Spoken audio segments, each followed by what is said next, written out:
Welcome everybody to another episode of Two's Company, Three's a Podcast, Newcastle's #1 self-proclaimed TV film and wow.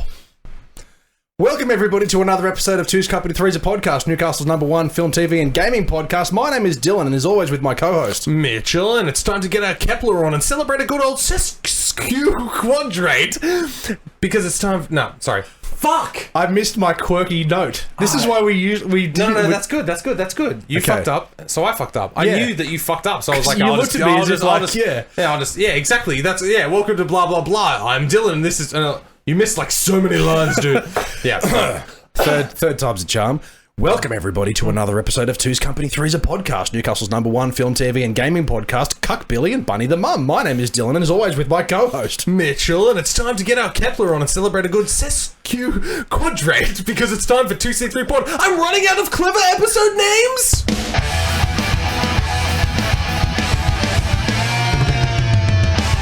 You rehearsed quadrate. Sesquiquadrate. Can't even get it out of my fucking mouth. Anyway, yes. Love your perfume. What is that? The stench of death? Oh, I know this one, but I'm not going to get it because do. I'm terrible at it. No. I'd never get this. It's Margot Robbie as Harley Quinn in Suicide Squad 2016. Come on, motherfucker. You should have gotten that one. I know, because I enjoy that movie. I know, you wanted to give me one, but I'm not going to get it anyway. Exactly. Anyway, it's episode 135 of 2C3 Pod. Yeah. Let us know on comments anywhere, whether it is on our platforms, which we'll run through in a moment, but have you listened to every single one? No. No, not you. Okay. I mean, yes, it's amazing. I absolutely love this show. If you out there who listen to this podcast on a regular basis and you've listened to every single episode from start to finish, outside of us actually recording the podcast, you've listened more than we have. No, that's exactly right, and that's full testament to you, and I know of at least one human being who has definitely done that. Shout out to Constructions. No. What? No. I mean, potentially. Yeah, because he talks about, I was talking about the person whose loins I was birthed from. Whoa! Yes, of course. What? Yeah. Sorry, that's mum. For anybody who doesn't understand what that means, yes. No. I knew what it meant. It was just a very roundabout way to say mum. That is, we have to say, 2C3 Pod's #1 fan. Absolutely. I mean, 100%. Yes, she's been there since day dot and absolutely adores us. Absolutely. At least 50% of us, not so fond of me. But anyway, so yes, welcome to 2C3 Pod, weekly film, TV and gaming show. Yes. So what is the first note that we jump into here? Because you should be talking right now. Absolutely. Homework. Yes. Absolutely. So taking it back, yes, as we said, we 135, you say? Yes, 135, and we still haven't worked this out. Anyway, you can certainly check us out on our social media accounts, Facebook, Instagram, and Twitter. Just search 2C3 Pod. That's right. We'll pop up everywhere, but just search that. No, but exactly. Most importantly, Google us. Just Google it, yeah. Legit. But, no, not only that, but wherever you're listening to us, thank you for your continued support. We appreciate you guys greatly, but make sure it's on your preferred platform, Apple Podcasts, all of that stuff, 2C3 Pod, search it anywhere, and we are there. But we have a cliche slogan we've been saying since, like, episode 6, yes. Podbean, Spotify, Apple Podcasts, and, of course, YouTube. Big summer blowout. You said you weren't going to wear the beanie during the episode, but no, exactly, that's right, because I pulled up the Twitch on my laptop and saw my fat head and went, ew, I don't like that. So I put the beanie on. What did you pull up on your laptop? Twitch. Yes. Twitch /2C3 Pod. That's Absolutely. right, where we stream these podcasts live every single week, either on a Tuesday or a Wednesday evening. You will be alerted before the show goes live, and we have some clever, witty banter before we go live, and then we record the podcast live for your viewing pleasure, and then we talk about it afterwards, and we resent each other greatly. Absolutely. And the reason we resent each other greatly is, unlike if we were paid to be radio hosts, there's no breaks in between. So that's exactly we just get tired and cranky and yell at each other. Exactly. But anyway, you can also support us if you'd like, outside of listening to these podcast episodes and, of course, watching us on Twitch by check us out on your favourite platform, but also going to Redbubble and tpublic.com as well, just by Googling 2C3 Pod, and you can get yourself a little bit of merchandise as well. Fridge magnets, actual fridges, yes, that's washing appliances, cutlery, everything you need for your kitchen is all available. I bought a tie iron the other week. Yes. Very satisfied. Absolutely. For all those ties, absolutely. No, exactly. It definitely ironed them as best it could. Absolutely. But anyway, not only that, we do have a lovely Patreon. logo imprint. Exactly. That is correct. We do have Patreon as well. Search 2C3 Pod, where we can get all of the benefits that Patrons receive. Oh my God, we're off to a terrible start. But anyway, you can get early access. It's brilliant, I know. Early access to episodes, of course. There is an exclusive sticker and stuff like that. There is also bonus episodes where we just did one that I think was my favorite bonus episode yet. So far. We've played clever games and that we've reviewed some stuff, and we just reviewed something that we think is possibly the greatest cinematic achievement of the year. Absolutely. And it's released on YouTube. But we will discuss that later Yes. in the show, but Patreon for that bonus. And of course, you get yourself a fucking shout out at the end of the... I always get aggressive when I mention the shout outs. You always get a fucking shout out. No.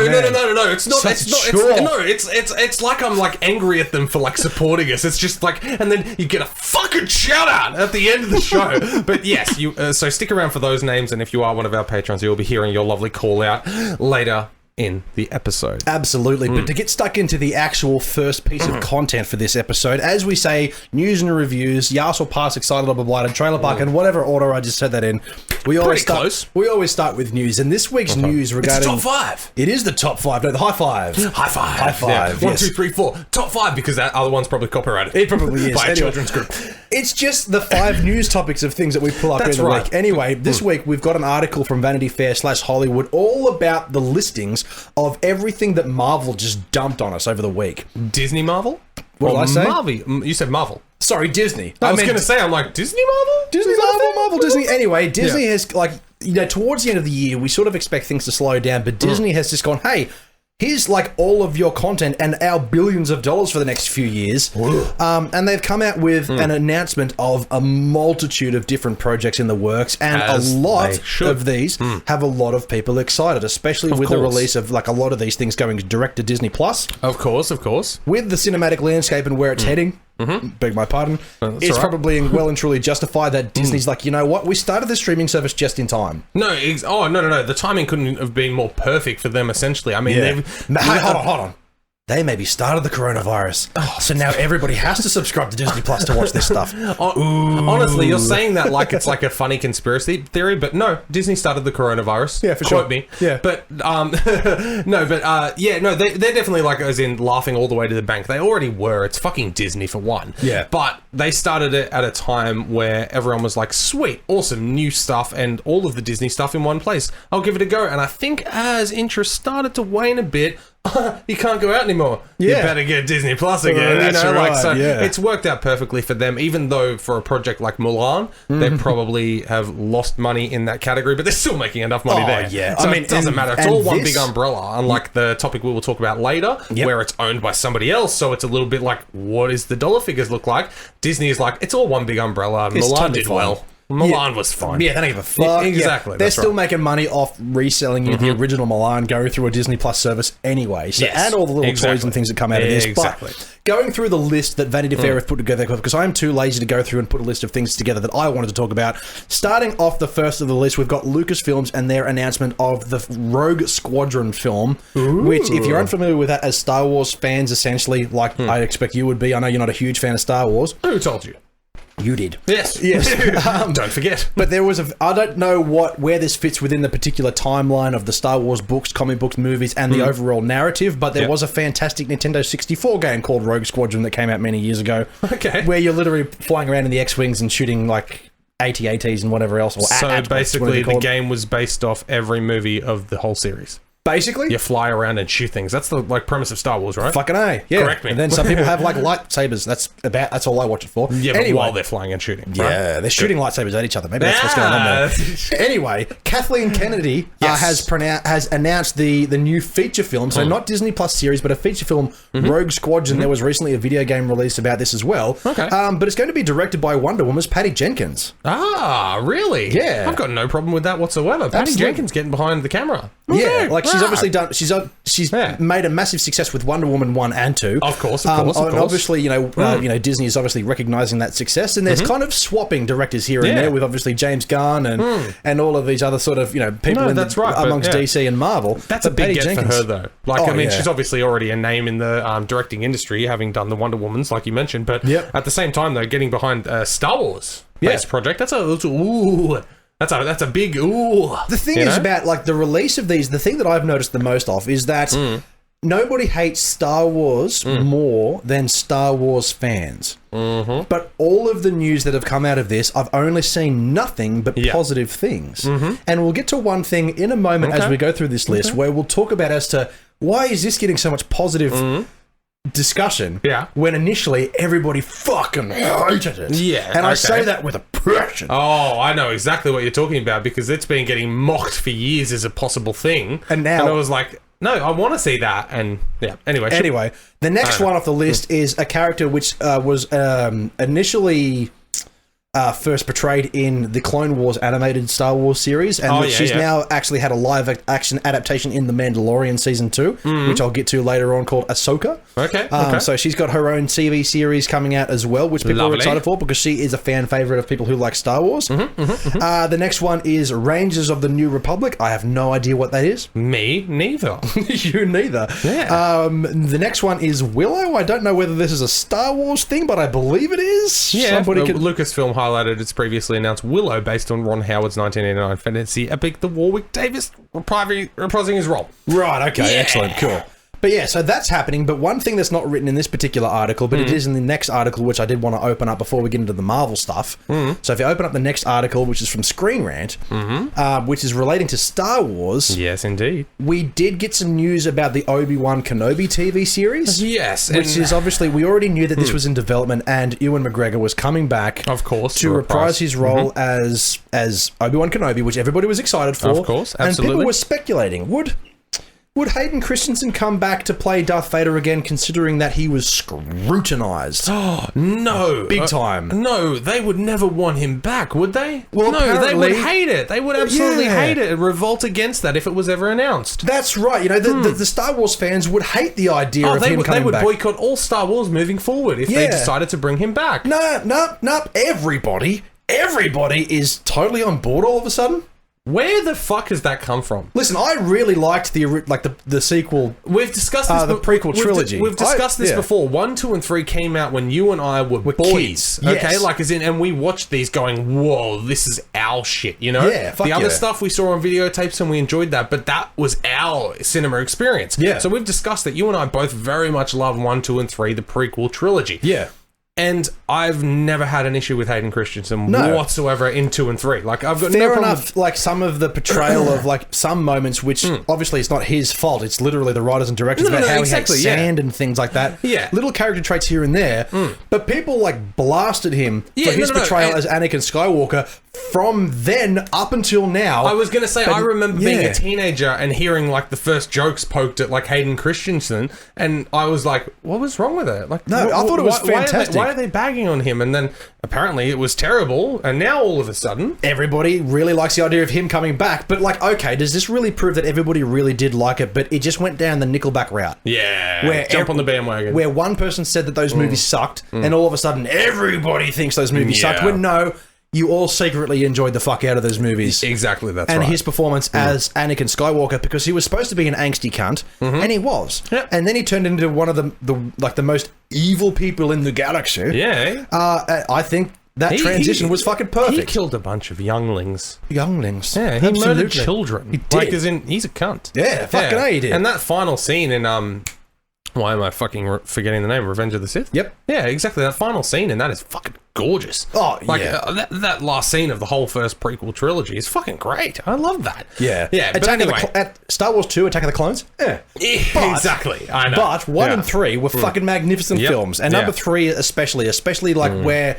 you know, we got like the end of the Anakin Skywalker and the beginning of Darth Vader. I thought that was perfect. Yeah. And now he's coming back to play Darth Vader, so we may not see his face. Oh no, they're going to capitalize on that. Oh, they'll reveal him like under the mask and things like that for sure. Have to. But the thing, like, I like it because, as we said, we're fans of those movies. Yep. Exactly. Where were the rest of you when this film needed the support? Yeah, I remember when we started that petition 8 years ago, and there was 2 signatures on it, and you signed it twice because I forgot. That's right. Where were you then?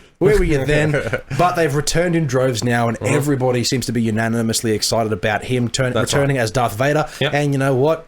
Good on him. Yep. No, absolutely. I'm so happy about that. Out of all of the projects listed so far, that's the only one that's been like, okay. Yeah. Okay. For me personally, that's cool. Like whenever I watch a Star Wars thing, I'm reminded of how much I like Star Wars as a whole. Yeah, because I go for a while without watching. I go, you know what? It's a bit overbloated. It's a bit blown up now, and it's taken way too far than it could have or should have been. Yeah. But then I watch them, I'm like, yeah, but so fucking good. Yeah. And I'll get to that when I talk about what we've watched, because I've recently reactivated my Disney Plus subscription so I can watch The Mandalorian Season 2. Yes. Fuck, it's good. Oh, stop it. We have a whole segment dedicated to what you've watched at home, okay? I'm just saying that in the relationship to all the new Star Wars stuff. Like, I'm buying it, man. I'm down. I'm so down. Of course. All right, did you want to run through some more of this Disney announcement? Disney jacking off themselves? Oh, yeah, absolutely. So we've got more Disney Plus TV series is coming together. We've got Ms. Marvel. She's like a teenager. She's got big hands. Wait a minute. Not Captain Marvel, Miss Marvel. What? Big hands. That's crazy. I can't wait to hear about the next one. I know. Anyway. The next one we've got on this list, She-Hulk. Ah, okay. We already knew we knew that was coming. We knew a lot of these were coming, but it's more the casting announcements which are exciting, because we've got Tatiana Maslany, I think that's how you pronounce her name. Nailed it. Will portray the She-Hulk essentially, but Tim Roth is returning. Lovely. As the Abomination. Now, I do like that. He was from Edward Norton's The Incredible Hulk. That's right. So he's going to be returning as that character again. And Mark Ruffalo will be joining this series as... Oh, he has to be in there at some stage. I'm assuming being current Hulk. Like, he's like the hybrid, whatever it is. Yeah, exactly. Well, I assume She-Hulk, catches the disease from fucking Hulk. So, that's how it works. We all know that. That's why he didn't want to fuck Black Widow. Exactly. He was like, you're already kind of messed up. You're already hot enough. I don't want to ruin it. Plus, I mean, is he going to die soon? So, that's right. Do I want to commit to that? That's right. Yeah. Anyway, Samuel L. Jackson is back as Nick Fury, and Ben Mendelsohn from Captain Marvel returns as the Skrull Talos in Secret Invasion. Now, Secret Invasion, as far as I'm aware, is the comic book series about the Skrulls invading Earth, but because they're shapeshifters. Okay, right. So they're going to be dealing with that, I believe. I'm not too familiar with that, but I'm keen as fuck. Okay. Don Cheadle as James Rhodes, aka War Machine in Armor Wars.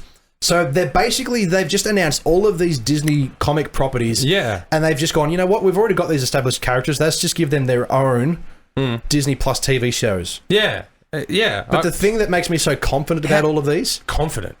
Okay, right. ...is after watching The Mandalorian... Yeah. ...and how fucking well-produced they are. Yeah. No, I get that. Their but that's cinematic quality is fucking bananas. No, I understand that, but that's a Star Wars property based around that universe. Yeah. There isn't The Mandalorian, The Pandatorian, The Standatorian, The Candaporian. There isn't 18 fucking series about... this one universe. There will be now. No, but that's what I mean. Like, as in, all of these are based off one character out of this universe, and there's going to be 16 fucking TV shows. I almost bet my bottom dollar half of them are going to be shit. You reckon? Yeah. There's too many. Well, that's the thing. As in, I don't care for superhero movies all that much, but I wouldn't. If I did, how the fuck am I supposed to have that much time? Oh, to catch up on all of these, to focus on all of this shit, Not to mention the cinematic releases as well. That's my problem with this too, is that I don't usually watch a lot of TV. Yeah. And I will not sit down to watch She-Hulk or Secret Invasion or whatever. I will watch the next one. Yeah. This is a movie. Yeah. Fantastic Four.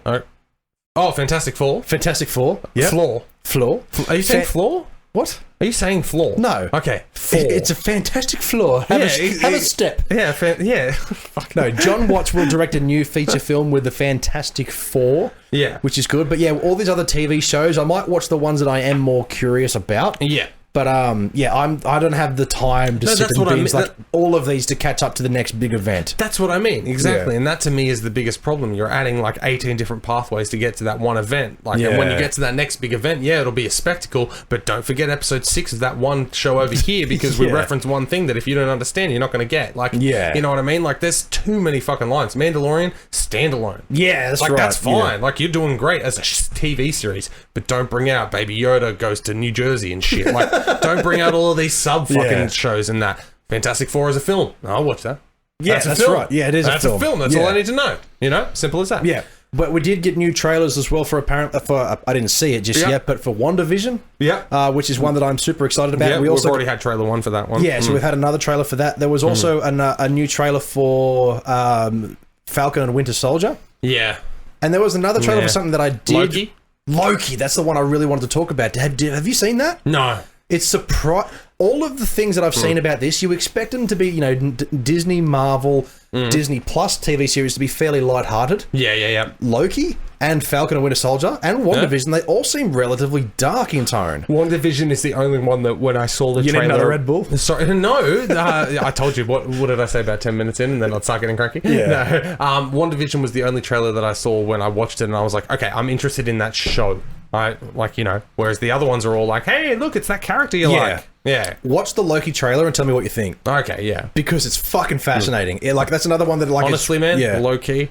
I not get that it. keen. I know you're not that keen, but just do me a favor and watch the trailer and tell me what you think of it. Yeah. Essentially, you don't have to watch the show. I just want you to tell me what you think of the trailer because it's very interesting in the way that it is going to be comedy driven in certain aspects, but it's also very dark in a lot of ways. And I really like it when these shows you expect to be fairly kid friendly. There's another Ant-Man and the Wasp TV movie coming as well. I forgot to mention that. Oh yeah, right. Okay. But you expect them to be fairly family friendly, lighthearted. Yeah. But then they're going down these really dark paths, and I'm like, ooh, it's spicy, you know. Yeah, so right. I'm keen on that. Ah, very good. But speaking of kid things, Disney animation. That's right. Yeah. The only thing I really want to talk about, I mean, there's Zootopia Plus.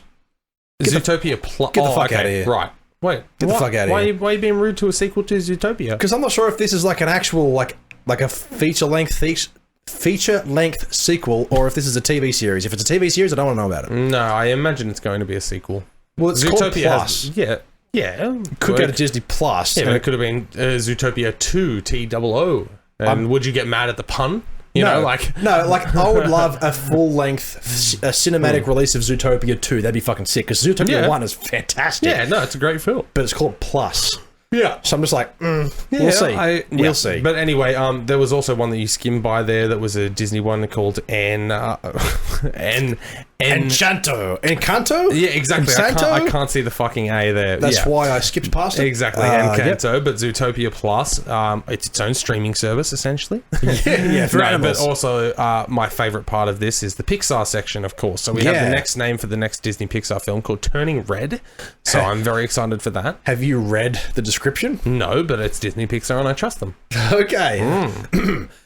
Okay, so meet May. She experiences the awkwardness of being a teenager with the added twist. When she gets too excited, she transforms into a giant red panda. Oh, that's so cute. Oh my god. Hurry up and become a dad properly. That's the cringiest thing I've ever fucking heard. Like, no, that I know. sounds dreadful. But that's the thing. It's Disney Pixar. It's Pixar. I know.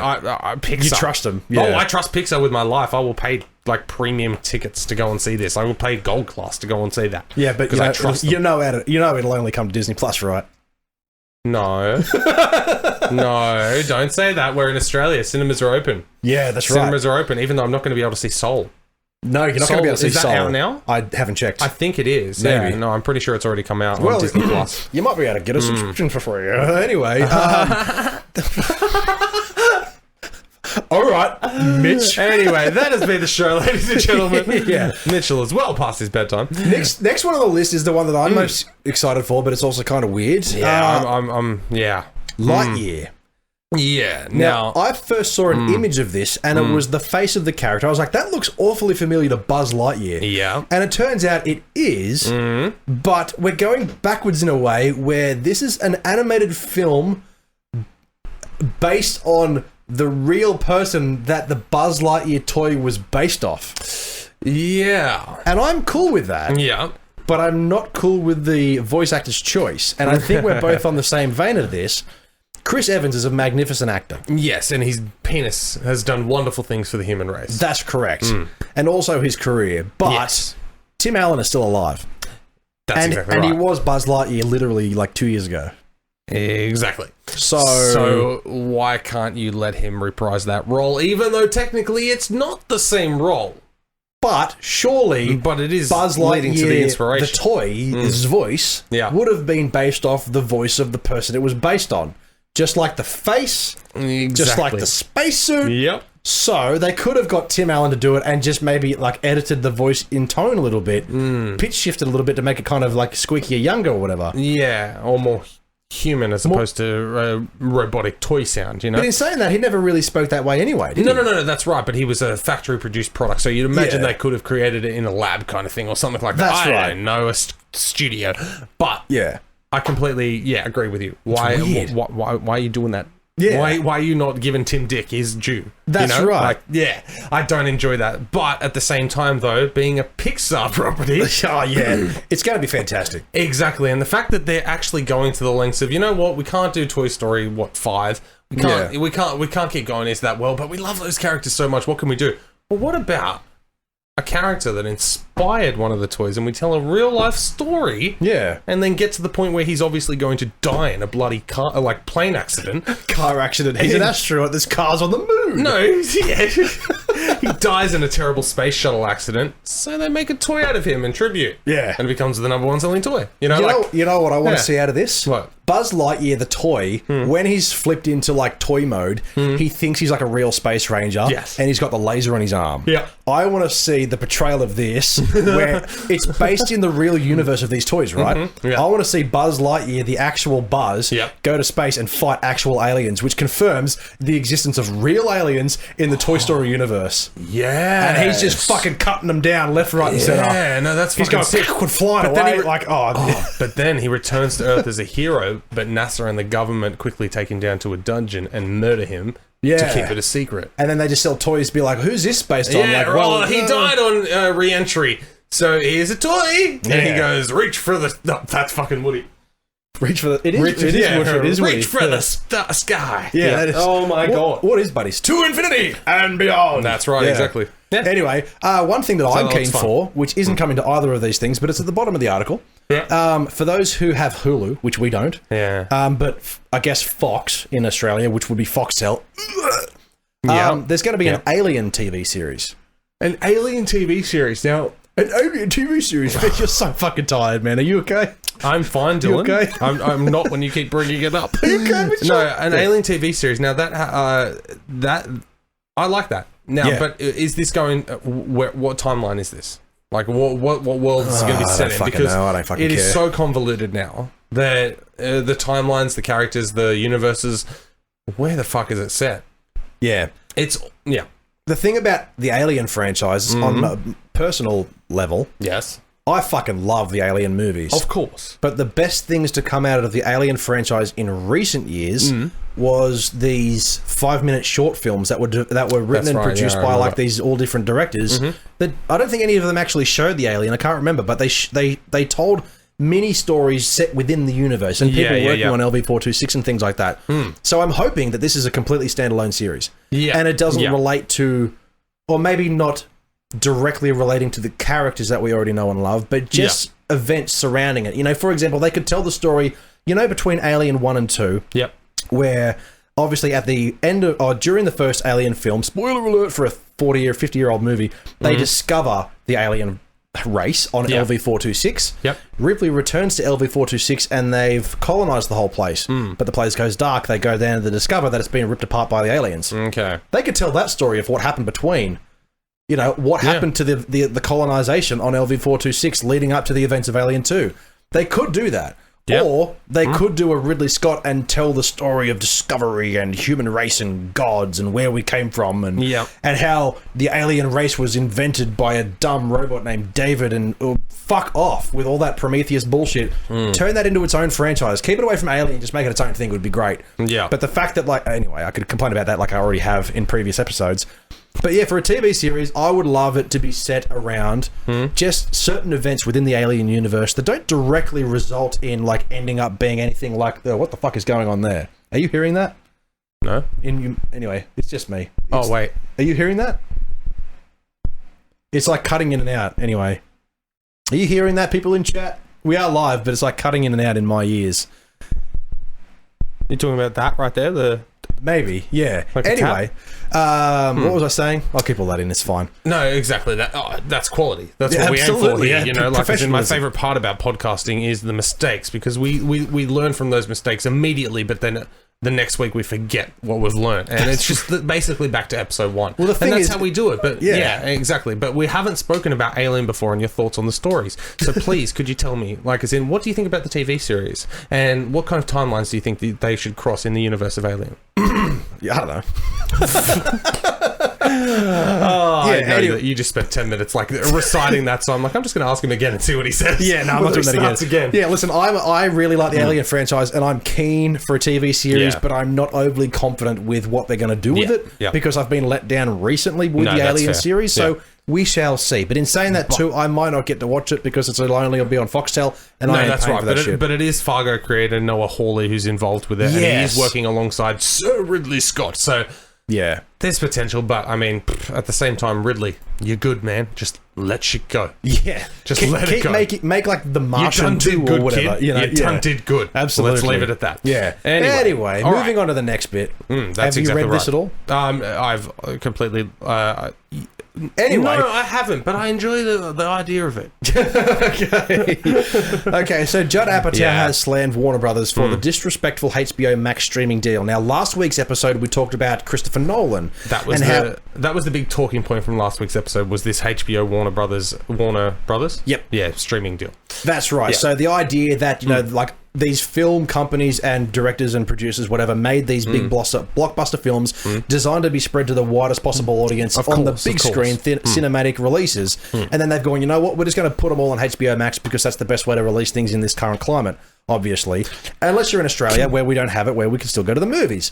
That's exactly right. So we're going to feign that we're like disappointed about all of this, but we're still going to get them in cinemas. So that's right. Orkies. But like we mentioned last week, there was like heavy hitters, and we've got some here. Of course, Dune, The Matrix 4, Suicide Squad, among like the new Mortal Kombat. Exactly. There's a bucket list of Warner Brothers properties that were due for cinematic releases next year, and they just went, fuck it. None of them. Yeah. And except in territories like us where we still have cinema open, we will get them. But over in America, where HBO Max is available, they struck up an unknown deal to essentially bring these movies to the streaming service and bypassing the cinema entirely. Yep. Sweeping the rug out from all of these filmmakers and everything like that. As we mentioned last week, it's a huge slap in the face, but also... we did discuss, like, they do have to do what they've got to do, and they think this is the best deal. Yeah. But don't seem so shady about it. That's right. The problem. And now there's another heavy hitter who's jumped on board going,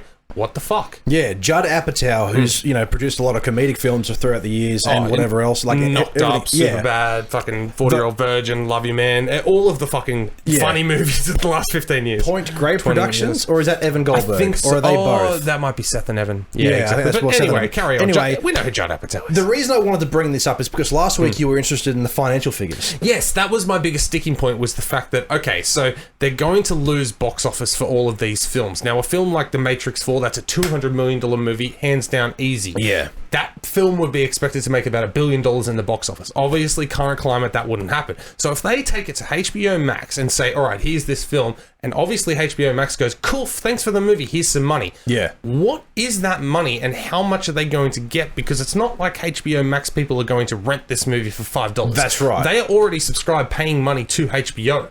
They're not paying money to Warner Brothers to be able to watch Matrix. Yeah. So that's what I wanted clarity on last week, was how much money are they getting handed from HBO for this? Because to me, it would have to be a flat fee. Yeah. Because otherwise you're looking at subscriber numbers and that. But why would HBO do that when they're like, that's already our money? Why would we give some to you just for a movie? That's right. But so, at the end of Judd Apatow's comments, it's complicated.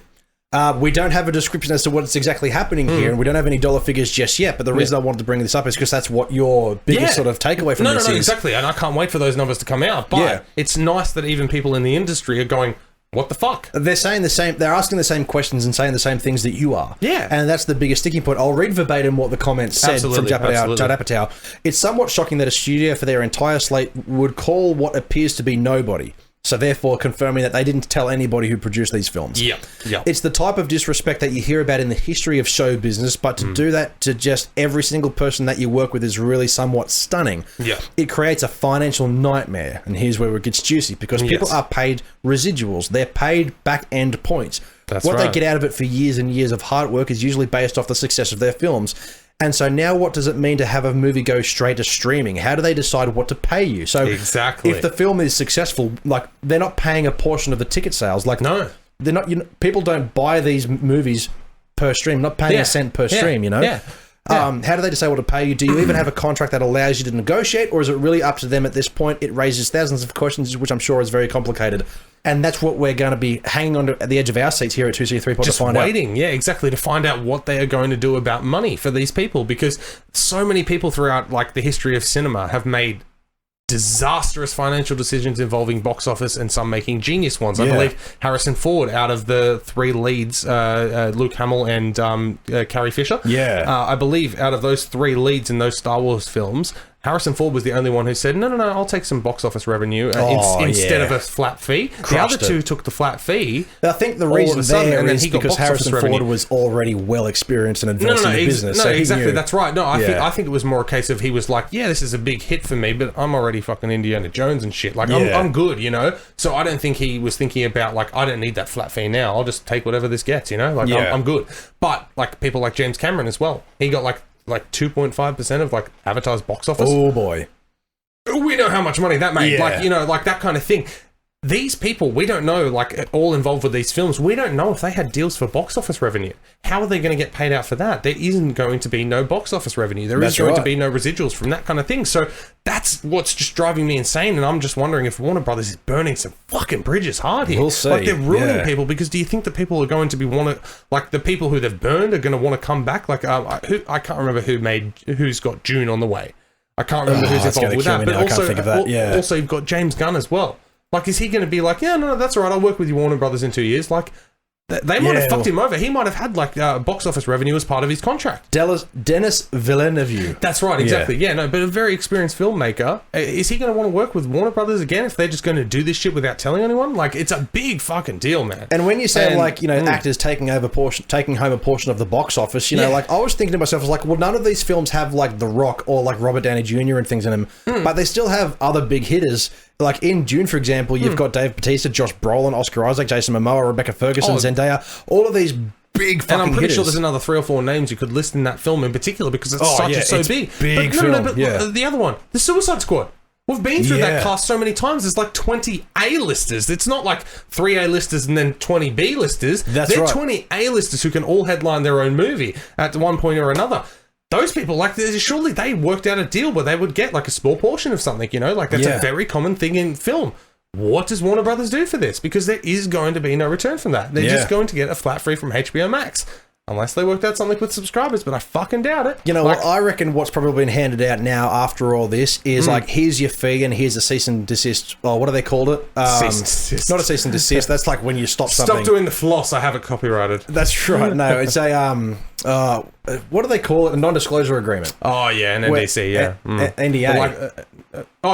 NDC. Non-disclosure agreement. Yeah, exactly. That's right. Non-disclosure cupcake. Here's your cupcake. Now shut the fuck up. That's right. But exactly what Pete Davidson made people sign when he did his stand-up show, and thank God he did, because otherwise we would have known to have not watched it again. Yeah, no, I watched half of it. It was terrible. Exactly. He just needed a hug the whole time. He's like, you know, when you're having sex, it's like, dude, shut up. Like, he needed a hug the whole time. You know, when you're having sex and then you remember that your life's terrible and you fucking hate yourself, right? That's his whole show. Pete, come on, mate. Yeah. Speaking of Pete, he's in the Suicide Squad. We'll see what happens. No, exactly. Is he going to get paid? We'll find out. Exactly. You know, when you're in a big movie, and then it goes straight to on demand. You promise millions of dollars and you get like half of that. It's like, dude. Exactly. You know, when you get your big break finally after being a stupid comedian for so long and you get into the Suicide Squad? I need a hug. And then you reveal that, like, he was high the whole time and, like, you know, he was slacking off. It's like, dude, like, you're in Hollywood. Respect the craft, man. Like, exactly. Shut the fuck up. Yeah. Anyway, next bit of news, which is just a Passover thing I just wanted to talk about. Last because it was bit of news as well? Oh, yeah, we could skip a few things. Yeah, for sure. Justice League again. The HBO Max, you know, is getting an R-rated theatrical cut. Okay. That's crazy. No, yeah. Because How? Well... Yeah, I'm curious. From what I can suspect, we're getting the 4 hour length... The 4 episodic hour length episodes of the full fleshed out Justice League. How many episodes were there? 4. Okay, yeah. And they're an hour long in length each. Okay, yeah. So how long is that overall? 4 hours. Okay, yeah. Yes. All right. Anyway, how many minutes? Anyway, that's apparently going to be R-rated, which is awesome, by the way. Know how many minutes?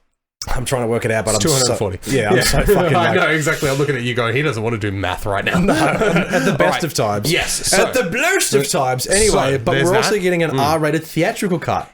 How does that work? I don't know, because because... still fucking more shit he can put in. Well, no, this is the thing. It's a theatrical cut, so why are they taking stuff out now?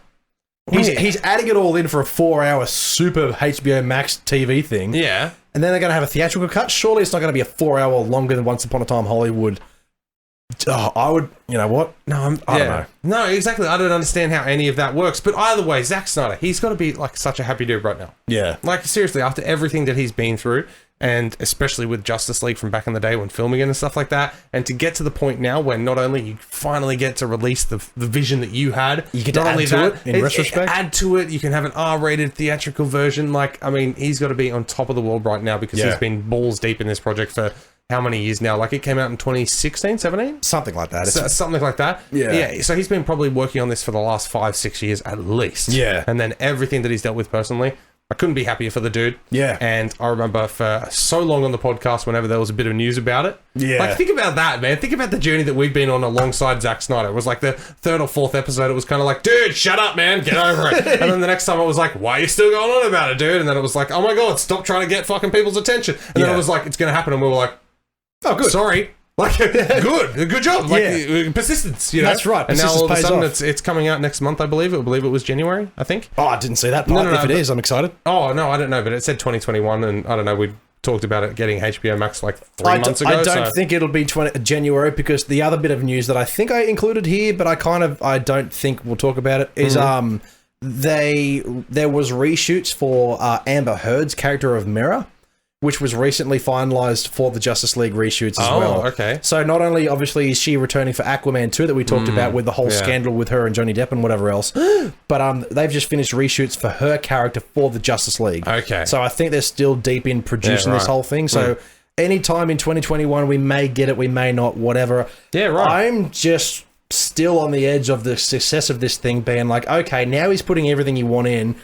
Is it still kind of going to come out? And am I still going to be the only person who enjoys it? Yeah. You know? Because I loved those movies. I mean, obviously, I do see the faults. And in Justice League, definitely. Surely there's going to be a lot more eyeballs enjoying this. I would hope so. And I hope they look, everybody who does turn around and look at this from the perspective, like we talked earlier about Hayden Christensen and Nickelback and that thing. If one person says it sucks and everybody else has to go, yeah, I think it sucks too.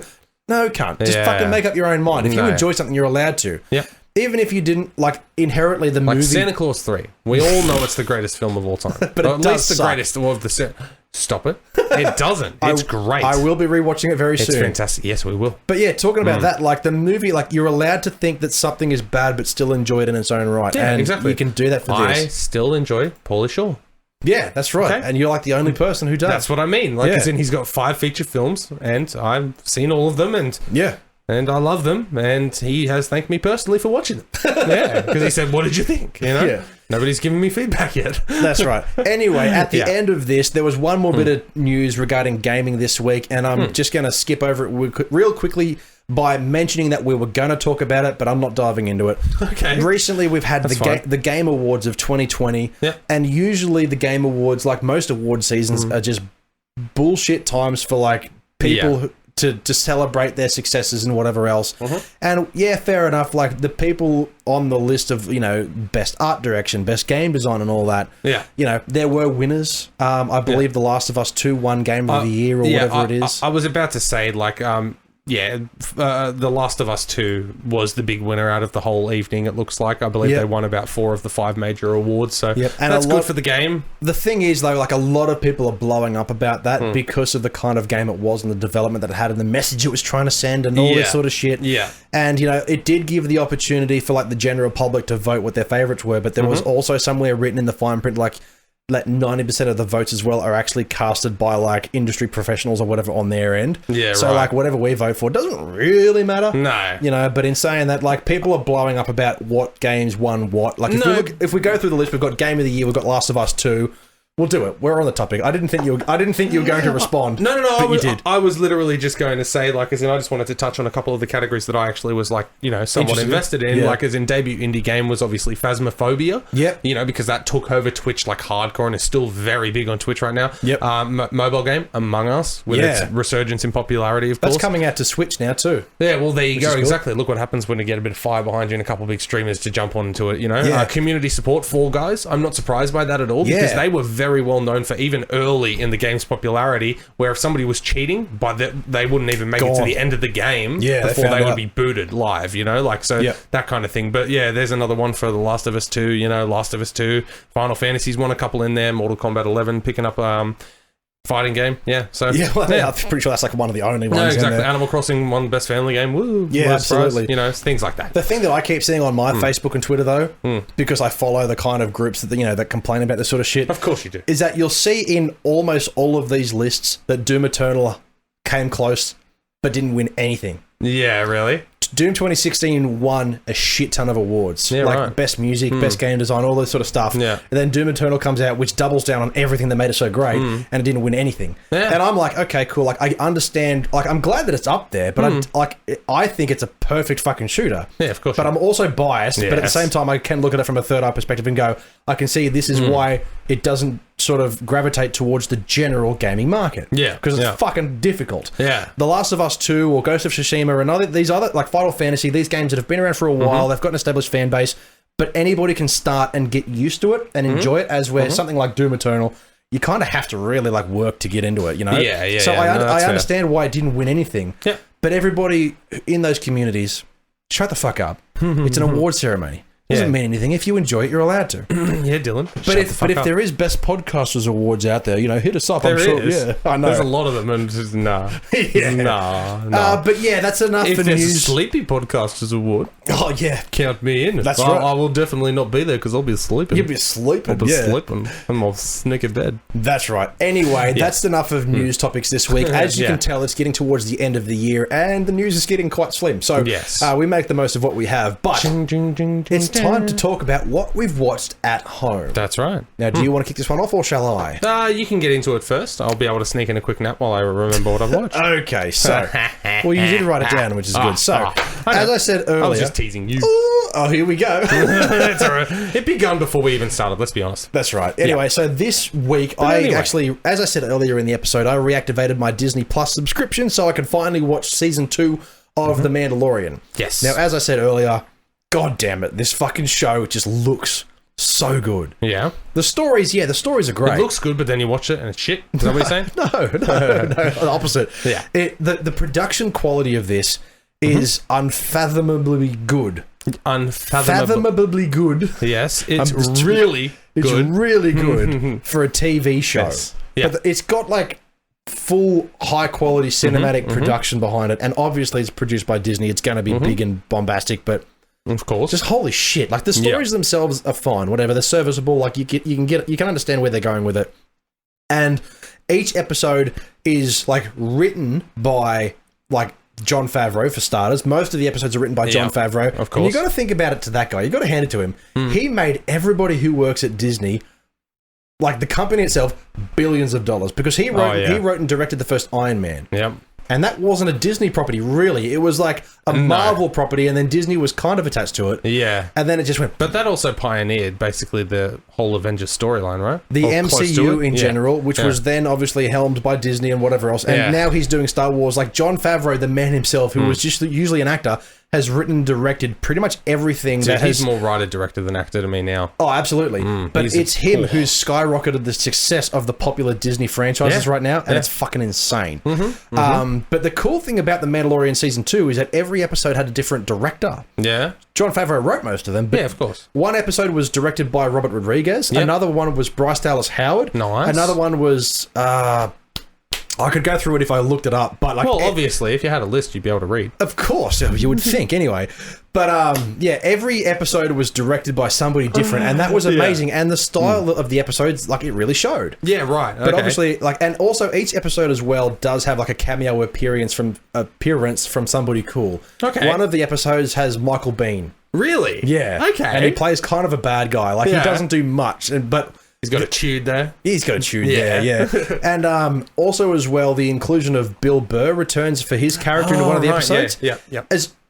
As crazy, like, I like watching him on Joe Rogan when he's being himself. Yeah. And I thoroughly enjoy his acting ability in a show like this where he brings it. His comedy, I turn it off after 5 minutes because it's him yelling about women. Exactly. I don't like his comedy at all. I've never been able to get amongst it, but I remember King of Staten Island. Yeah. Like, as an actor. Quality actor. Yeah. And his portrayal as his character in The Mandalorian is, like, it's top notch. It's really fucking good. And it surprises me that the directors and the producers of these shows can bring the best out in these people. But the coolest thing about, like, this TV show, The Mandalorian, is 110% pure fan service. Really? That's all it is, and I love it for it. Yeah, okay. They bring back Boba Fett, like, if you remember from the original series, like, he comes back, but the character who played Jango Fett in the prequel series, I can't remember his name, but he's Aquaman's dad. Yeah. Oh, okay, right, yeah. The Kiwi fella. Yeah. No, I know. Yeah, I can't remember either, but I know exactly who you're talking about. But he played Jango... Was he the one who was in Play School? I don't know, was he? I think so. Maybe. I feel like he was. Anyway, he played Jango Fett, which is Boba Fett's dad in the Star Wars prequel series. And then when they re-released the original trilogy on Blu-ray, he dubbed over as his voice as Boba Fett, as the original bounty hunter. Okay, right, yeah. He returned in this as Boba Fett, the character, trying to get back his outfit. Yeah, right. And he continues from there as Boba Fett, which is one of the most underrated but now coolest, once again, characters in the Star Wars universe. And this is pure fan service, 110%, and I'm totally sold. Yeah, no, that's awesome. No, I'm glad you're watching, and not only that, a series that has suckered you in as well. Yeah, well, obviously it's got the history to be able to sucker you in, but at the same time, seeing you watch a series as well. If it wasn't good, I'd probably turn it off. But it's just, it baffles me with how good it looks. Yeah. It just looks like I'd be watching it at a movie, like at a cinema. Yeah. But I'm not, and that's what I think really grabs me, because a lot of the time I watch a TV show. Like another big popular TV show, for example, Supernatural. Oh, yeah. Great TV show. There's 1,000 episodes. Ooh. Taylor loves it. But I try and sit down and I look at the special effects and I go, this is so made for TV. Yeah, it's and so I'm just TV. Like, But this, like, I know it's had $1 billion thrown at it, but goddamn it looks good. Of course. Yeah. Anyway, what'd you watch? Anyway, I'll briefly touch on a couple of movies that I watched this week. I got to see the 2010 film starring Jake Gyllenhaal and Anne Hathaway, Love and Other Drugs. Fucking brilliant movie. It's a great fucking movie. A fantastic movie. Very just quickly, Jake Gyllenhaal's a bit of a womanizer in that, and he's a pill pusher, or trying to be a good pill pusher, and runs into Anne Hathaway, who's almost a goldmine for him with her issues, but she's a 26-year-old suffering from Parkinson's. And you don't think about that disease affecting young people like that, and it shows her struggles, his struggles, falling in love, but then the difficulties of her disease and what's going to happen, and how he's a farmer dude and he's trying to find the cure. Exactly, that's right. And there's so many little things here, and it's just it's a gorgeous fucking movie, man. It's a great love story. It's hilarious. The performances are fantastic. Taylor and I watch it at least 3 times a year. Yeah. It's just one of those ones where you're sitting down, you're not in the mood for anything too funny or too violent or scary. You just want something that's going to like put you in a good mood and have a bit of a chuckle. No, exactly. It's a great fucking movie. And put you in a good mood, but also it does take you on the feels trip as well. So that's always a big plus as well. So Love and Other Drugs, I believe it's on Netflix. I watched it on, Netflix.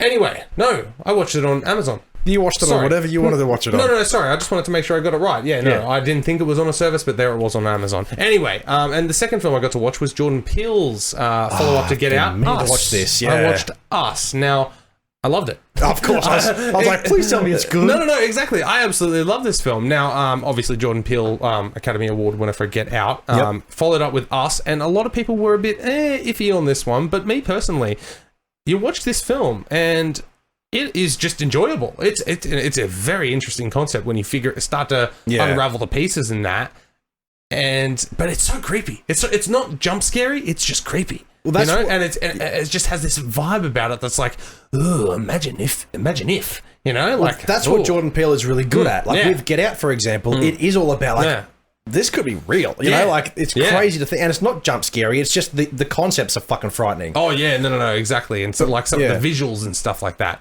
But when you say like, you know, it's not like people were sort of deterred from it because it wasn't Get Out, and that's the problem with like people trying to stick with the genre but do something different. Like, for example, Mike Flanagan with Haunting of Hill House and then going to Haunting of Bly Manor. Yeah. Everyone was like, well, it's not so much like Hill House. It's like, yeah, but it's a different thing. Exactly. It's completely different. So, like, brush aside your previous conceptions and stuff. Yeah. One of the issues that people had with this is, as with Get Out, the way Jordan Peele makes a film is he likes to put in a message as well. Like, as in a political message, basically, as well.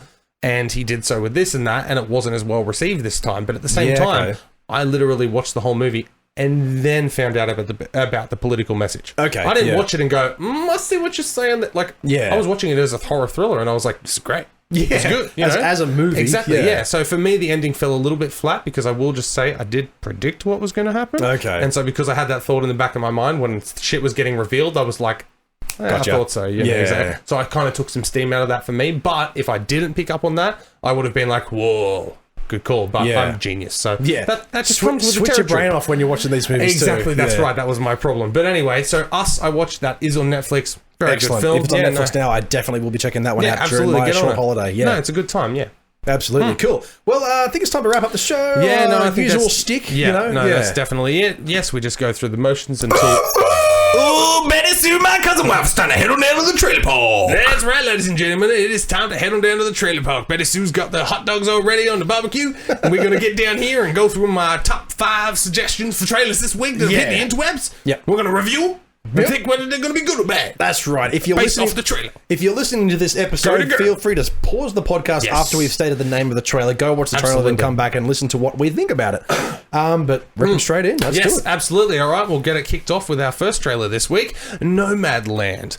We kick off Trailer Park this week with a Trailer Park traditional Triple F film festival favourite, as we see Academy Award winner Frances McDormand portray a woman named Fern. She is a modern-day nomad, a person who lives in her van and travels across the country, just living to survive. After her husband and herself lost their jobs and house to the Great Recession of 2008, her husband passed away, and now she spends her days amongst other homeless and nomad people who just keep traveling. Picking up odd jobs wherever she can, she learns a lot about herself and what the journey of life is really about. Looks like an absolutely stunning film visually about how anyone can turn any situation into a positive and live life to the fullest. Coming to cinemas on Boxing Day. So, this film's title is what's annoying me at the moment. Okay. Because the word nomad is short for no man's land. So this is like ATM machine. Oh my god, I didn't know that. It's Nomad's land.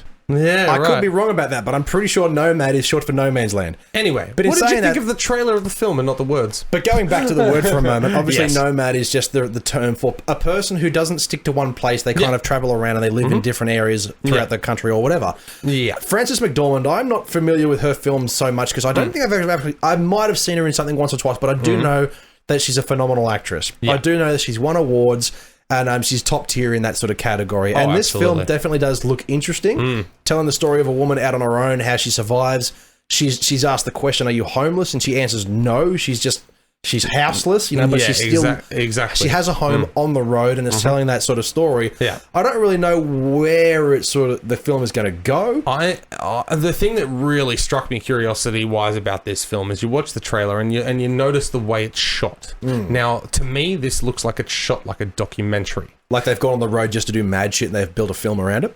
Essentially, but Frances McDormand is clearly Frances McDormand, okay? We know that, okay? Yeah. She's portraying a character.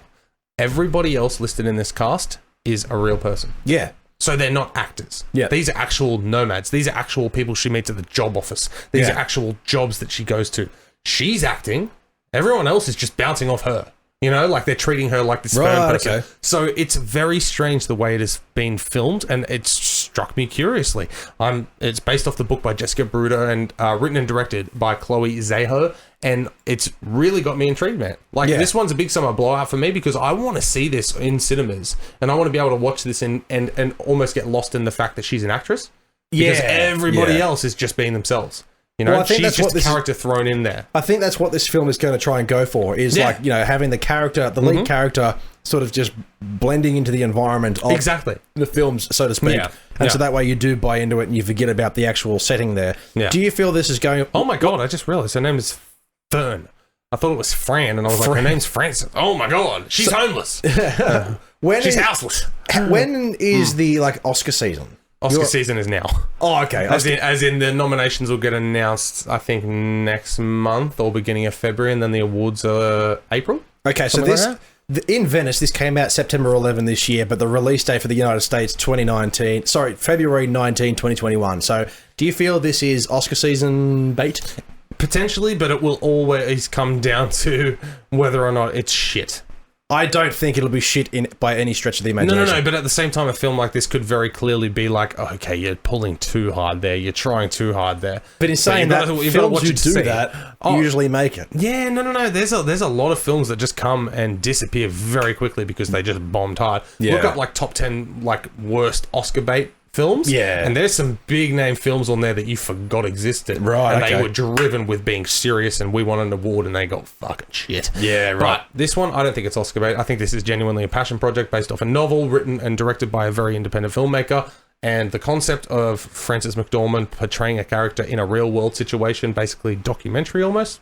Count me out. Sign you up. Big summer Excellent. blowout. Cool. Yeah. Big summer blowout. Beautiful. Absolutely. All right, let's move on to the second one, shall we? We have Outside the Wire. Yeah. Now, here comes the Netflix dollars. Our second trailer this week gives us another glimpse into the world of Netflix, throwing around big dollars on big action blockbusters with big name stars. This time around, we see Anthony Mackie taking the lead in a futuristic war film centered around a rookie soldier with no field training, teaming up with Mackie, who is an android captain in the military, looking to go behind enemy lines. Or outside the wire to stop a doomsday device or something. Either way, big explosions, lots of gun, and witty one-liners ensue.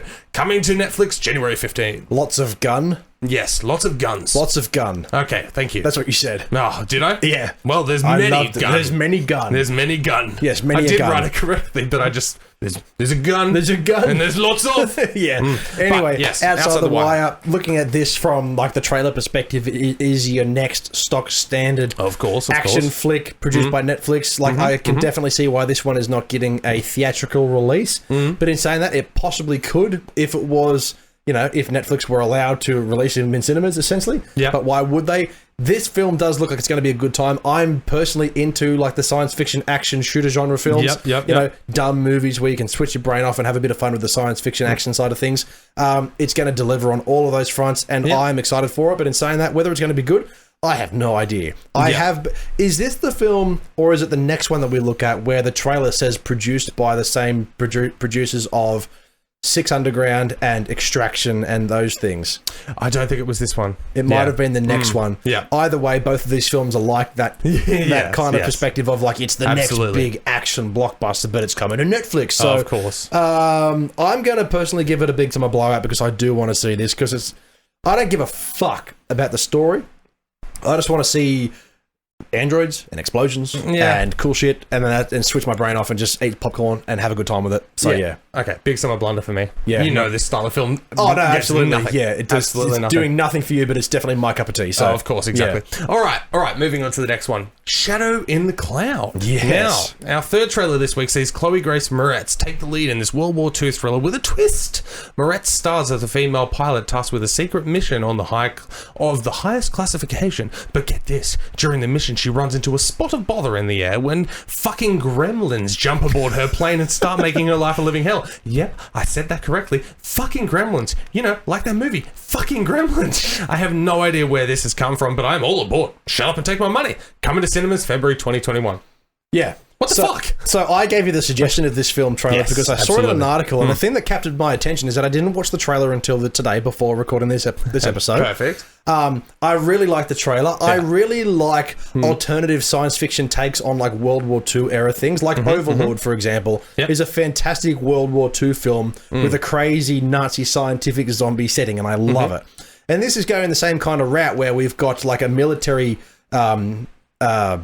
air vehicle essentially that's being piloted by these blokes, and Chloe Grace Moretz she's basically been like funneled into this situation that she's unfamiliar with, where she hops in the cannon, and she's the tough girl that they're unexpecting to be tough, and she shows her toughness, and then she ends up kicking ass against these gremlins, as you said. Exactly, just fucking gremlins out of nowhere. So I'm keen as fuck for this, and I like Chloe Grace Moretz. She's really tried in the past to be like an action star, and she was great in Kick-Ass, but there's other films that she's been in. She was a child. The Fifth Wave, I think it was, that sucked balls. But in saying that, her as an actress, I'm a fan. I am a huge fan. Yeah, no, Let Me In. I absolutely adore that film. But the thing that caught my attention about this particular film was the article that drew my attention in the first place. It was like Chloe Grace Moretz battles World War II monsters and misogyny in this latest. I was like, wait, hold on a minute. Yeah. are we really doing this? Yeah. You know, like, yes, in the trailer it shows, oh, you're just a dumb woman. What are you doing here? Wait, it's the 1920s. Holy shit, she actually kicks ass. 1940s, whatever. Yeah. And that's cool. Yeah. But in saying that, like, the article that sparked my attention was like that was their tag headline of like, Chloe Grace Moretz in World War II battles misogyny. I was like, God, get the fuck out of here. And then I watched the trailer, I was like, okay, no, this movie is cool. Yeah. Don't let that...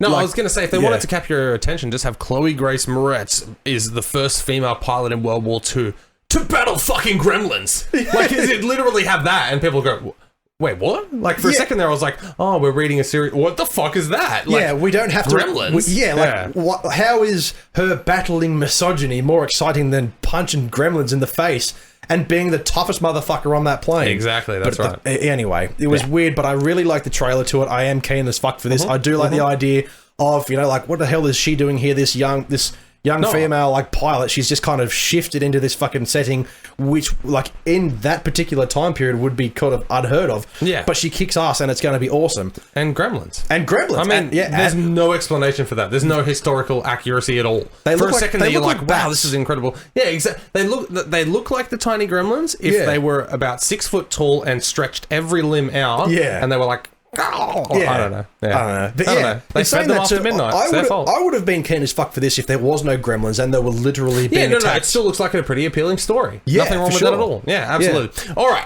Move on to the next one, shall we? Yeah, let's do it. Yep. All right. Awesome. Resident Alien, another Dylan suggestion this week. Well, isn't this just a little treat of a trailer? Here we find a trailer for the new sci-fi series called Resident Alien. Alan Tudyk plays the lead role of Harry Vanderspiegel, an alien who has come to Earth with a mission to study the human race. After taking the identity of a doctor in a small town, he struggles to learn the ways of us weird-ass humans and begins to learn that maybe humans are a little more complicated than first expected. In the same vein as one of my favourite sitcoms, Third Rock from the Sun, this looks like a hell of a good time. Coming to Sci-Fi, meaning Foxtel in Australia, on the greatest day of the year, 27th of January. So usually sci-fi productions suck balls. Yeah. Mm-hmm. Most of the time. I was like, I'm going to counterpoint, but I cannot think of any examples. Carry on. Yes. In saying this, the reason I wanted to include this, or at least suggest it... Because it looks fucking great. Alan Tudyk plays a weird alien. So he's essentially in human disguise living in this weird small country town where weird things happen, and he's obviously set upon, like, studying the world around him, but he himself is a fucking weirdo. Yeah. Because he's an alien and nobody else knows about it. So it's kind of got that... It's almost like Species if it was more of a comedy. You know, and I'm not sure if this is going to be outright hilarious comedy. I think the comedy is going to be driven from the fact that this thing's I think it's going to be driven from circumstance and environment and, you know, literal situational humor. Yeah. Not from punchy one-liners. That's right, yeah. And Alan Tudyk is great in these kind of small... The dude could headline, like, major feature films. But he never does. He just does these weird, quirky sort of projects, and I'm so keen for it. It is based on a comic book, so there is some source material to go off there. Did you watch the trailer that was an extended clip, or did you watch the trailer that was a little bit behind the scenes talking about it? No, mine was a trailer. Oh, okay, because I saw one that, like, went through the trailer, but also had cut-ins of, like, them behind the scenes in I didn't see that one. You know, talking about it. And that was fascinating of itself, you know, like talking about behind the scenes. And it looks like a hell of a good time. I very much recommend the trailer for a Resident Alien. Yeah.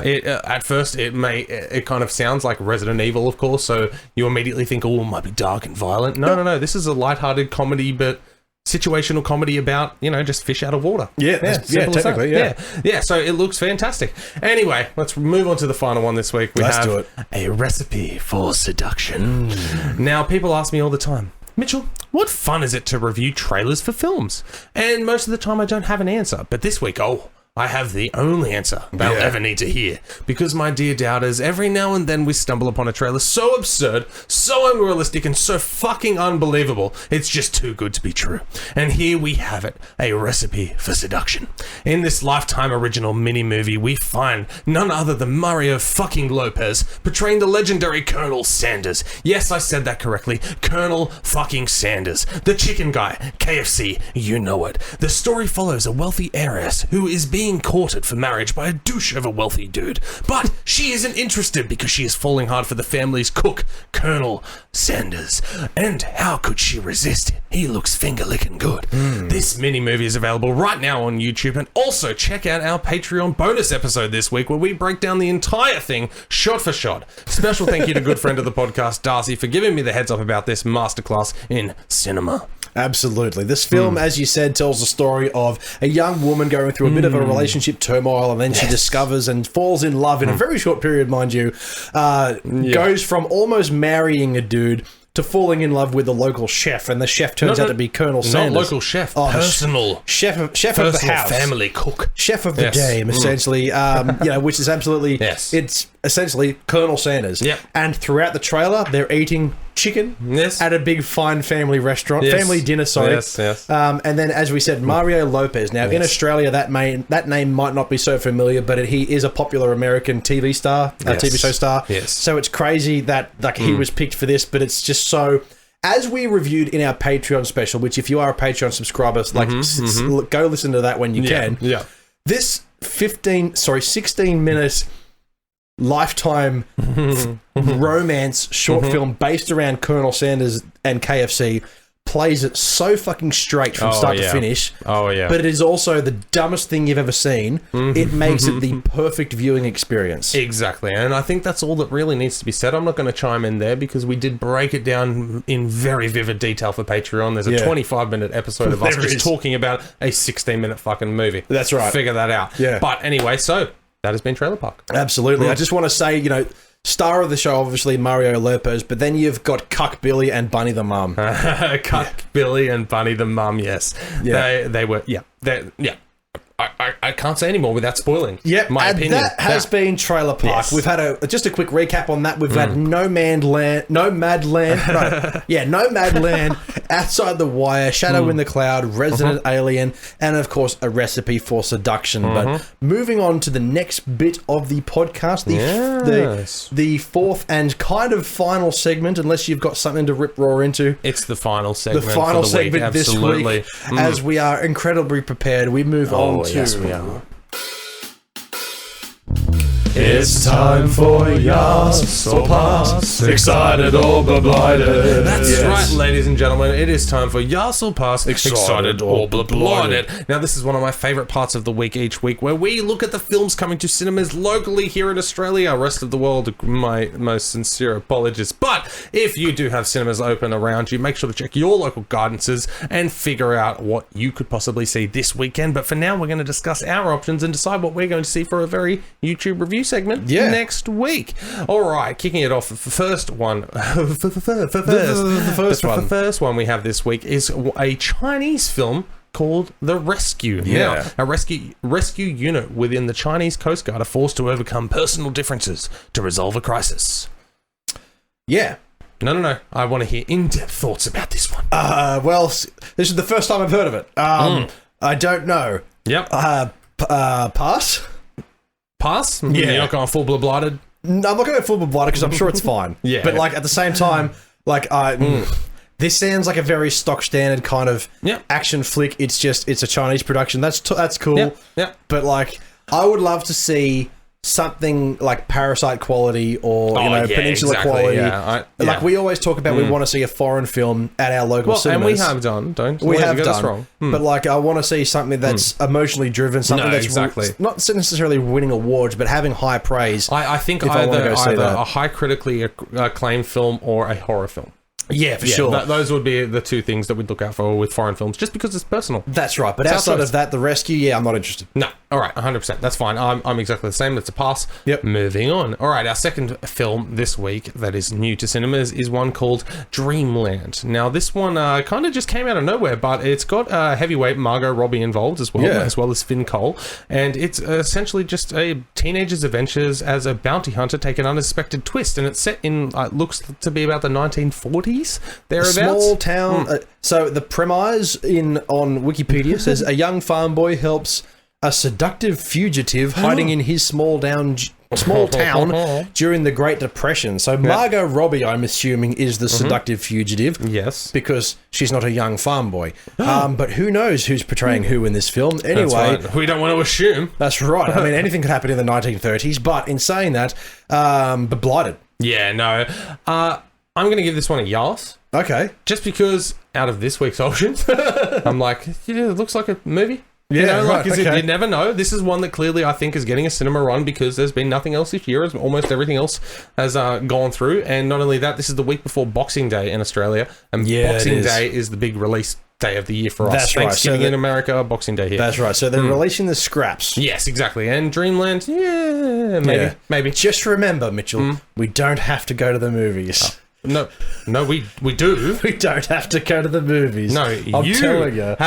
We don't have to go to the movies. Stop saying we, because I've committed, motherfucker. I've committed. I have been to the cinemas 42 times this year. Jesus Christ. Exactly, that's right. So I'm committed. As simple as that. Not only that, 42 times, and I think about 5 of them I've seen twice. Yeah. So I've been for like 37 films, but I've been 42 times. Yeah. Anyway, all right, moving on to the final new option this week is one that was a HBO Max film. Yep. A streaming service film that we don't have access to, but hey, Australian cinemas are open, throw in this. Yeah. And that's what we're getting with Superintelligence. Melissa McCarthy and Ben Falcoon. Yep. Latest team up, the Hollywood power couple, of course. Their latest team up together, Superintelligence. We reviewed this trailer park probably about 3 weeks ago or so. Yep.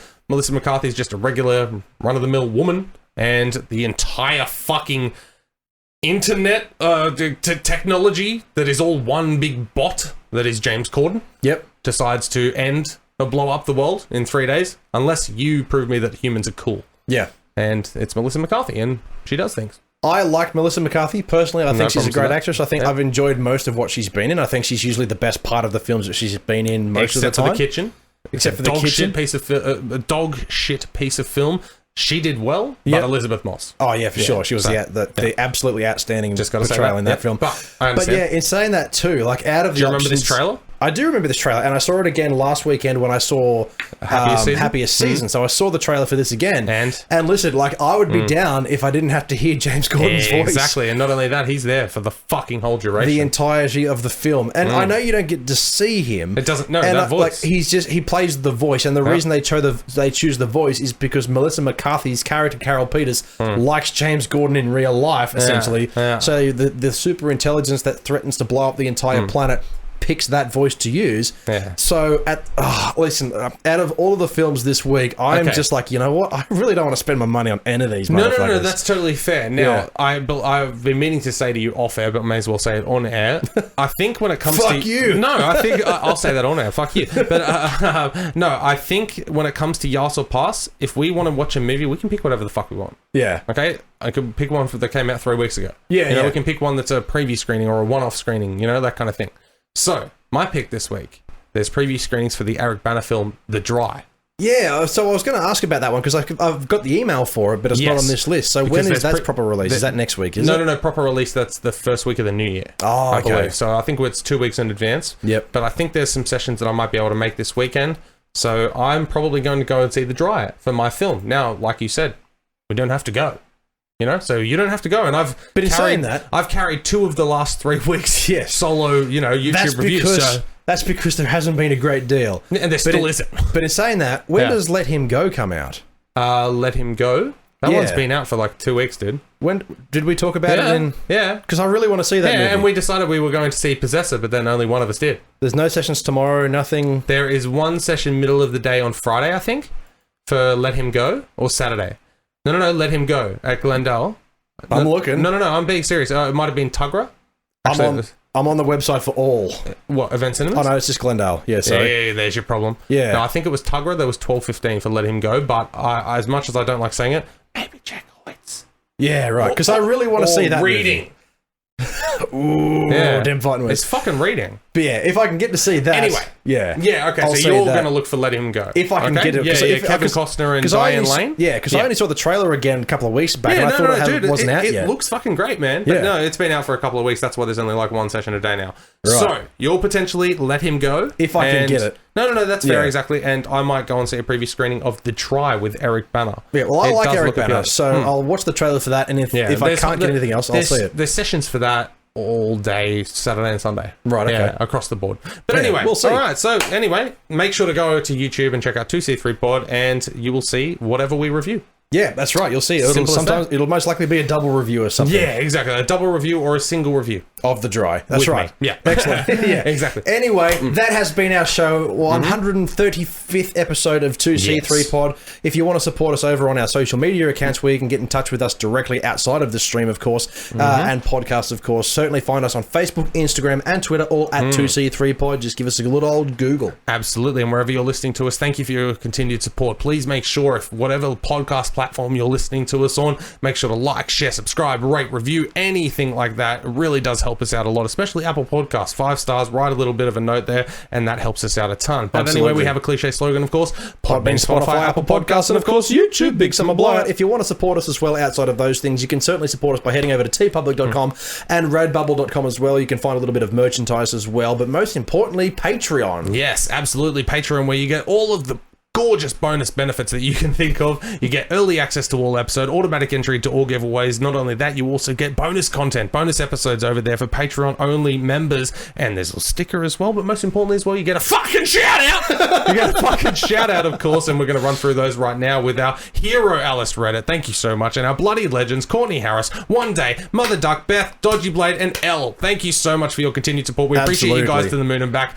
And not only that, if you wanted to be even better of a human being, we do have PayPal, of course. Two's Company, Three's a Podcast at gmail.com, where you can flick us 10 cents, 20 cents, 50 cents. $1 million! That is correct. But not only that, business inquiries, Two's Company, Three's a Podcast at gmail.com. The only fucking thing that we have that isn't 2C3 Pod. That's right. And I wish it was that from the beginning, but we needed that for the everything else. That's right. Anyway, we've got a new podcast episode being released every Thursday morning, 2 a.m. Australian Eastern Standard Time, which is when you're listening to this outside of the stream, of course, which we'll get to in a moment. But basically, it's just what you've heard. That's the news right. and reviews, what we've watched at home, Trailer Park and YASSS Pass, and streaming service recommendations, if there is anything new. If I can remember. That's right. Exactly. But not only that, don't forget, like we just mentioned from YASSS Pass, spawns the segment DTCR on YouTube. So search 2C3 Pod, find us there on YouTube, make sure to subscribe, ring that fucking bell, watch every video, start to finish, like every minute, and make sure to comment every time you have a thought in your brain while you're watching the videos. Absolutely. We appreciate it. Yes, absolutely. Now, you can certainly find me personally as well. If you like the occasional violent video game streaming, you can certainly find me over on twitch.tv/Dylan2C3Pod. That's right, myself, twitch.tv/Mitchell2C3Pod. But most importantly, there's a brand new Twitch out there that needs to become affiliate, and we need your help. Twitch.tv/just 2C3 Pod without the just part. So it's 2C3 Pod. Oh, why did you say that? I don't know. Twitch.tv/2C3 Pod. Head on over to Twitch, type 2C3 Pod, and if you already have an account, make sure to whack that follow button. Just whack that follow button like you're hitting a microphone into your throat. That's right. Yeah, exactly. That would help us out greatly. If you're listening to this in those like podcast platforms that we mentioned earlier, but you want to be a part of this live pre and post show recording to discuss things directly with us about whatever we talk about that week, certainly head over to that Twitch account and certainly check the schedules as well when we go live every Tuesday or Wednesday evening here in Australia as well. So definitely get on the schedule there so you can experience it live with our wonderful people over on Twitch as well. But thank you everybody for tuning in. It's been a wonderful week. We'll see you next week for the Christmas Eve episode. My name is Dylan, and as always with my co-host Mitchell, and do not forget, we're Two's Company, and you are the podcast. I think we've got about 2 weeks left. Yeah. You always take the top one. Oh, okay. Ooh. Fuck off. Is that a gimme? Yeah, and it's one that I don't even think fuck you. Thank you everybody for sticking around to the very end of the episode. As we do every week, we've got a bit of movie trivia, which is embarrassing the hell out of us, as we don't usually get these right going from the scoreboard. That's right. Yeah, do you have it in front of you now or no? Yes, at the moment I am 20 of 42 in the lead. Yeah. So not even 50%, and then there is you there with 19 of 42. That's right. I will say I was trailing most of the year, but you caught up.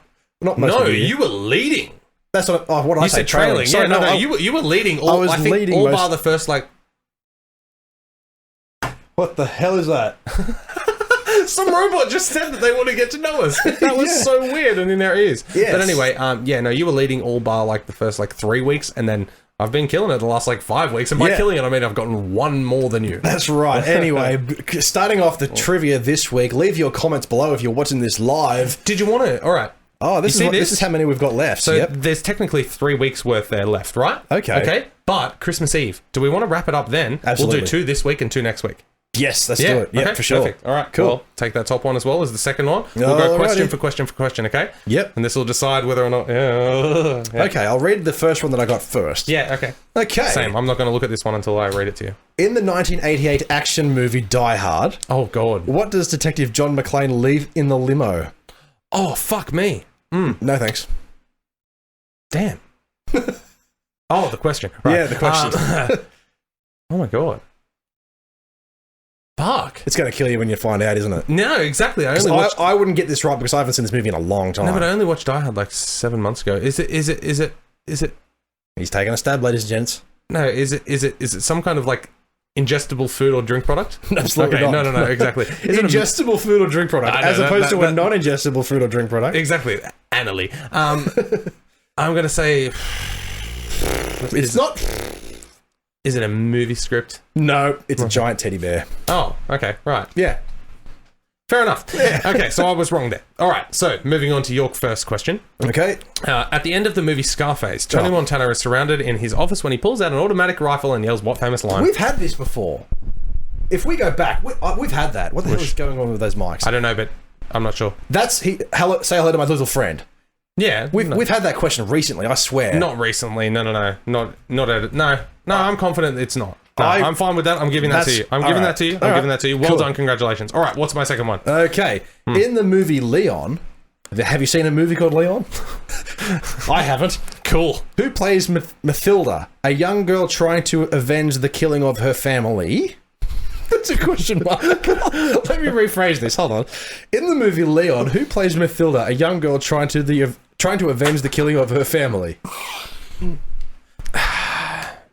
In the movie Leon, that you but neither of us have seen, who plays the young character Mathilda? Well, when I first viewed Leon, I wasn't sure who she was, but on my sixth viewing, I really clicked as to her name, and it was most definitely it was Keira Knightley. It definitely was not. It was Natalie Portman.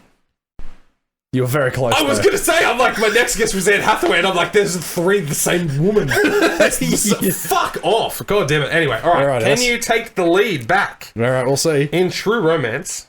Yep. What was the name of Christian Slater's love interest? I swear we've had this question as well, but I have no idea. It's Alabama Whitman. Alabama Whitman, I know. Yeah. Ladies and gentlemen, that brings us down to next week being the final week where we're going to have two questions each. Have we tied this up? Yes. And I was going to lead into that, but yes, next week we have two questions each, bringing us a total of 45 questions each for the year. Yeah. Currently we are 20 of 44. 20 of 44 each. I haven't updated that since I last did a second ago. So 20 of 44 each. We're going to have 46. Anyway. Woo! Yeah, well, it's going to be close. Yes. Our last episode of the year, this is where we can discuss it now too. Is it going to be a Christmas Eve episode or the last episode of the year where we're just going to play games and movie trivia, interact with the people, and just have a bit of fun rather than Should we do that the last 2 weeks of the year? Yes. Yeah? Okay. Yeah, absolutely. You're over structure? For now, it's Christmas. Cool. I just want to just throw it out the window. All right, cool. Yeah. Well, there you go. Breaking news, ladies and gentlemen, live on Twitch right now. But if you're listening to the podcast, welcome to the breaking news as well. Yeah. The next 2 weeks of the podcast, which will be released on the 24th and the 31st. Yes. Those two episodes that you will hear and possibly see on twitch.tv/2C3pod live, they're going to just be an hour and a bit of us just fucking chilling. Yeah, just and playing, talking shit. No playing structure. Games. We're going to be interacting with trivia. Chat. Yes, we're going to be talking to our Twitch and making a podcast episode for you. Yeah, so make sure you get on that. But anyway, thank you for listening to this. We will see you very soon. Absolutely. Goodbye. All right, bye.